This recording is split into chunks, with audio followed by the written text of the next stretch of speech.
Jamani, mambo ya location kuna mambo mengi.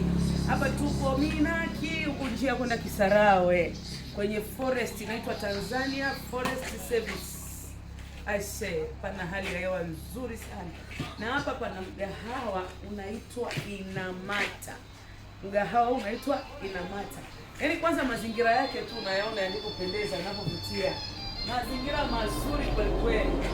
Mazingira mazuri mazingira. Na chakula ni kizuri. Yaani kizuri chakula jamani. Sema kweli. Chakula kizuri. Na unapata chakula cha kila makabila. Yaani unaweza kutengenezewa chakula kulingana na kabila yako. Wewe unatoa tu order, yaani unapata chakula. Mgahawa unaitwa Inamata. Ukitaka visinia unapata hapa Inamata. Ukitaka chicken chips, ukitaka uyoga, si kwa tu kule tunakula nswalu na ugali unapata. Nyama choma unapata. Ugali samaki unapata. Bada unapata. Umeona? Karibu sana Inamata. Mgahawa mzuri. Unahudumiwa vizuri kwa wakati.